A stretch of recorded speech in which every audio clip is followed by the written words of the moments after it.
नमस्कार। ओम नमो भगवते वासुदेवाय नमः।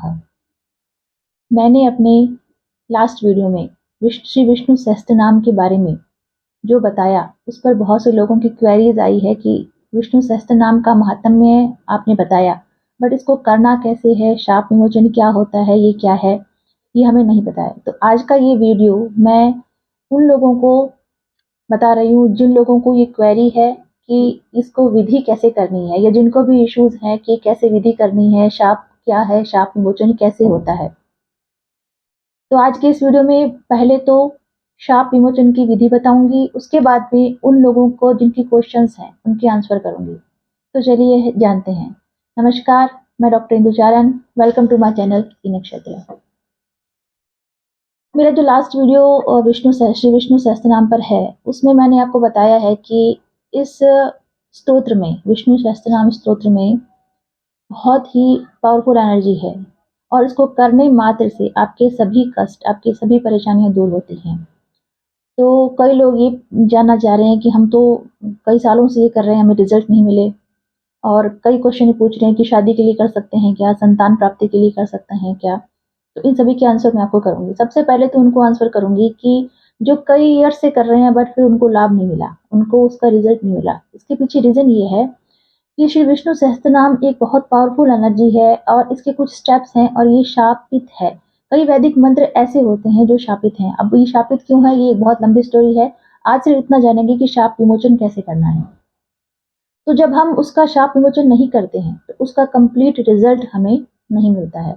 तो इस वीडियो में मैं कुछ स्टेप बताऊंगी, उसको करके आप अपनी जो भी प्रॉब्लम है या जो भी आप चाहते हैं लाइफ में, जो भी आपके संकल्प है, उसको पूरा कर सकते हैं। लास्ट में आंसर करूंगी क्यों रिजल्ट नहीं मिले आपको।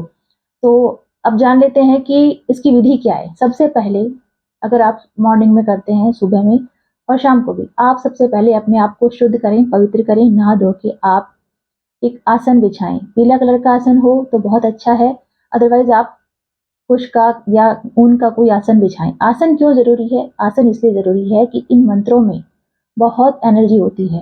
मैंने अपने पहले कई वीडियोस में बताया है कि मंत्रों की शक्ति क्या है, शब्दों की एनर्जी क्या है। हमारे हर एक शब्द में एनर्जी है, क्योंकि जो शब्द की ध्वनि है वो कभी डिस्ट्रॉय नहीं होती, कभी खत्म नहीं होती। तो हमारे जो ये मंत्र हैं, जो वैदिक मंत्र हैं, जो हमारे ऋषि मुनि ने रचे हैं, उनमें एक रिदम है, एक वाइब्रेशन है, एक फ्रीक्वेंसी है।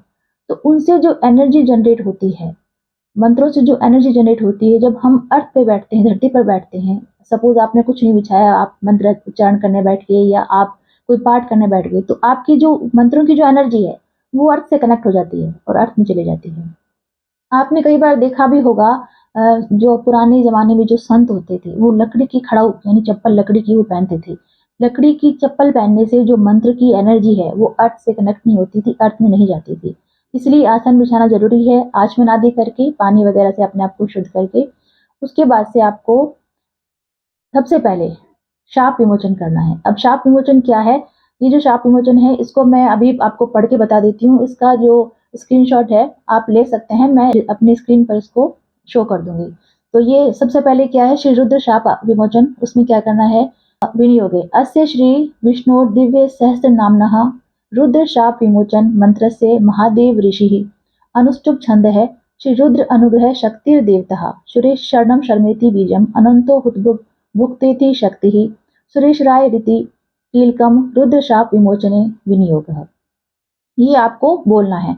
उसके बाद में आपको कर न्यास करना है, हृदय आदि न्यास करना है। अब अंग न्यास क्यों जरूरी है? ये अंग न्यास इसलिए जरूरी है कि हम जो भी मंत्र का उच्चारण करते हैं, जो भी चैंट करते हैं, उसकी एनर्जी हमारी बॉडी में जाए। हम जब ऐसे हाथ लगाते हैं अपने आप को और ये अंग न्यास करते हैं हृदय आदि की, इसका मतलब जो हम मंत्र पढ़ रहे हैं उसकी एनर्जी हमारे शरीर में धारण रहे। तो अगर आप ये अंग न्यास नहीं करते हैं तो वो जो एनर्जी है वो आप उसको पढ़ेंगे और वो एनर्जी यूनिवर्स में रिलीज हो जाएगी। तो अपने शरीर में धारण करने के लिए, आपके बॉडी में वो एनर्जी मिले, इसके लिए आपको अंग न्यास करना भी बहुत जरूरी है।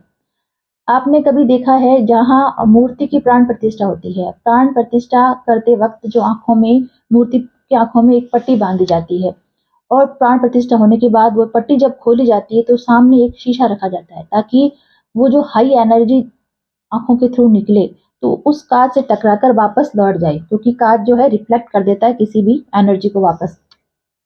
तो इसलिए वो पट्टी बांधी जाती है। तो ये जो एनर्जी है वो इतनी पावरफुल होती है कि रिलीज़ नहीं हो जाए, आपको बॉडी में उसको लेना ज़रूरी है, इसलिए अंग-न्यास ज़रूर से करना, ये स्टेप सेकंड स्टेप है। अब थर्ड स्टेप जो है वो है शाप विमोचन मंत्र। ओम क्लीं राम रीं रूं रैं ह्रीं रूं स्वाहा। ये है शाप विमोचन मंत्र। इसको आपको 100 टाइम्स यानी 100 बार पढ़ना है। उसके बाद से आप श्री विष्णु सहस्त्रनाम का पाठ शुरू कर दें। इस तरह से आपको करना है और लास्ट में जो है फलश्रुति वगैरह वो आपको नहीं करने, सिर्फ विष्णु सहस्त्रनाम का पाठ करना है। ये है पूरी विधि।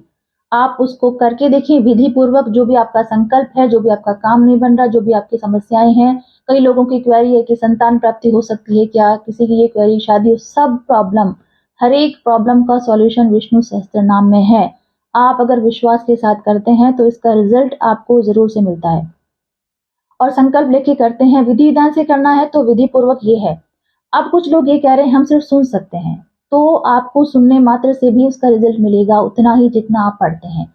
आपको वो एनर्जी सेम मिलेगी। बस ये है कि आप अगर कोई संकल्प करते हैं, आपको कोई चीज़ चाहिए, सपोज़ आपको आपकी शादी नहीं हो रही है, आपके बच्चे नहीं हो रहे, तो आप संकल्प करके पाठ करें विधि-विधान पूर्वक, ताकि वो एक संकल्प भगवान के पास जाए, ठीक है? और अब इसमें ये है कि जो सुन रहे हैं, उनको एनर्जी मिलेगी। आप जब किचन में काम करती हैं लेडीज़, तो आप उसको श्री विष्णु सहस्त्रनाम का मोबाइल में आप चला दें, टीवी में चला के रखें, आपका जो भोजन है, आपका जो खाना है, वो प्रसाद हो जाएगा। आप ड्राइविंग कर रहे हैं, आप विष्णु सहस्त्रनाम सुन सकते हैं।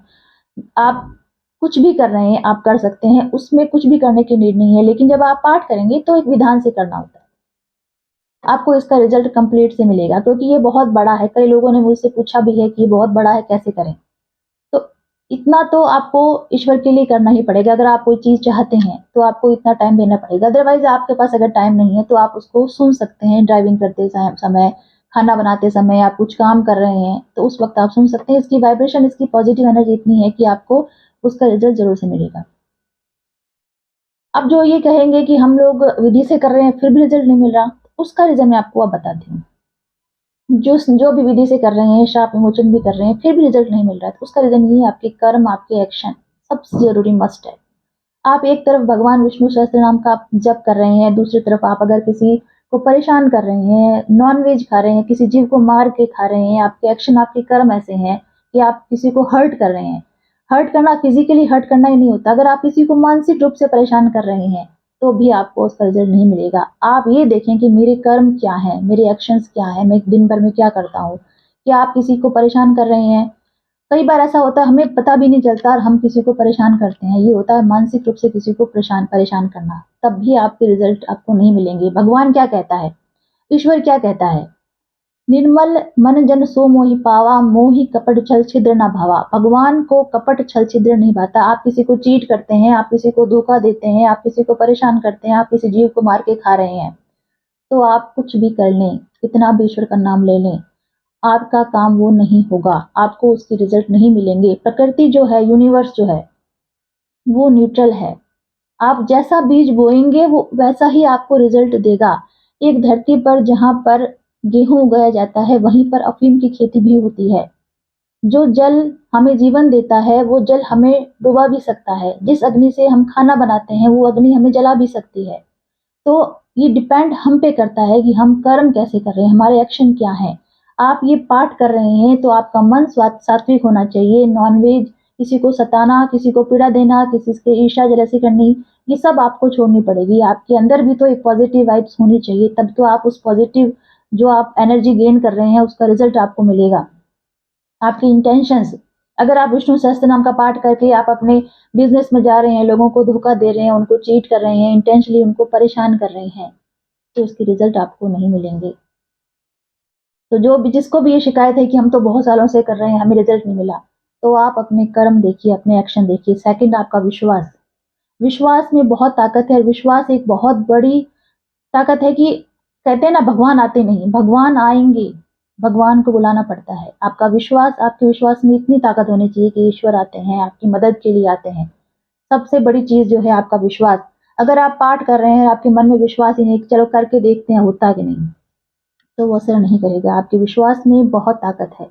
आप जो भी पाठ कर रहे हैं, मैं तो कह रही हूँ आप विष्णु सहस्त्रनाम का पाठ नहीं कर रहे, सिर्फ़ अपने मन में आप नाम ले रहे हैं, सिर्फ ओम नमो भगवते वासुदेवाय नमः का जाप कर रहे हैं, तब भी आपको उसका रिजल्ट मिलेगा विष्णु सहस्त्रनाम के बराबर, अगर आपके मन में विश्वास है कि भगवान विष्णु जी मेरी सहायता करेंगे। तो आप ये करके देखिए, साथ में आपका विश्वास इतना दृढ़ होना चाहिए कि हाँ, मुझे इसका रिजल्ट मिलेगा, मैं विष्णु भगवान मेरी सहायता करेंगे। सुप्रीम पावर को अपने आप को सरेंडर कर दो कि मैं आपकी शरण में हूँ, मुझे कुछ नहीं पता, मेरे कर्म, मेरे एक्शन सब आपके हाथ में। आपके कर्म अपने आप सुधरने लगेंगे, आपके मन में विश्वास जगेगा, आपके काम बनने लगेंगे, लेकिन विश्वास बहुत ज़रूरी है। ये है मैंने जो आपको बताया विष्णु सहस्त्रनाम कैसे करना है। अब कई लोगों को फाइनेंशियली क्राइसिस भी है, कई ये भी पूछ रहे हैं कि क्या हमें इसका रिजल्ट मिलेगा? तो विष्णु भगवान तो स्वयं नारायण है, वो पालन करता है। तो जहाँ पालन करता है, तो पालने के लिए क्या चाहिए? अर्थ, पैसा, तो माँ लक्ष्मी जी अपने आप वहाँ होंगी। तो जब आप विष्णु भगवान की पूजा करेंगे, जब आप लक्ष्मी जी के पति कौन है? विष्णु भगवान। जब आप पति की पूजा करेंगे, तो पत्नी तो अपने आप वहाँ आएँगी। तो आप विष्णु भगवान की जब पूजा करेंगे, तो आपको डबल प्रॉफिट ये होगा कि माँ लक्ष्मी जी भी आपसे प्रसन्न हो जाएँगी। तो जिनके भी फाइनेंशियली क्राइसिस भी हैं, वो भी अपने आप दूर हो जाएँगे। आप एक बार विष्णु सहस्त्रनाम का पाठ करके देखिए विश्वास के साथ, इस विश्वास के साथ कि मुझे इसका रिजल्ट मिलेगा ही, और फिर आप देखें कि आपको उसका क्या रिजल्ट मिलता है। मैंने बहुत से कमेंट पढ़े हैं, बहुत से लोगों की क्वेरीज़ हैं, मैंने उनके आंसर भी किए हैं। अगर इसके बताने के बाद भी अगर आपके मन में कुछ क्वेरीज़ है, तो आप ज़रूर से कमेंट कर सकते हैं। अब मैं बात करूँगी, कई लेडीज़ की क्वेरी है कि क्या स्पेशल डेज़ में ये पाठ कर सकते हैं? तो सबसे पहले तो मैं इसका लॉजिक बताऊँगी। 4 डेज़ में आप इसको नहीं करें, 4 डेज़ के बाद आप इसको कंटिन्यू कर सकते हैं। इसका रीज़न ये है, जैसे हमें आज तक बताया गया है कि अपवित्र होते हैं या लेडीज़ अशुद्ध होती हैं उन स्पेशल डेज़ में। अशुद्ध नहीं होती, अपवित्र नहीं होती। मेरा ऐसा मानना है कि जो जननी है, जो जन्म देने वाली है, वो कभी भी अपवित्र नहीं हो सकती। इसके पीछे का साइंस ये है कि हमारी बॉडी में जो 7 चक्र होते हैं, जब हम मंदिर जाते हैं, अवॉइड करते हैं ना इन स्पेशल डेज़ में मंदिर नहीं जाना, पूजा नहीं करनी, मंत्र चैंट नहीं करना। उसका रीज़न ये है, जब हम मंदिर जाते हैं तो हमारी बॉडी के जो 7 चक्र होते हैं, वो हील होते हैं और उनकी जो एनर्जी का फ्लो है, वो रूट चक्र से क्राउन चक्र की तरफ होता है। लेकिन स्पेशल डेज़ में हमारी जो एनर्जी का फ्लो है, वो रूट चक्र की तरफ होता है।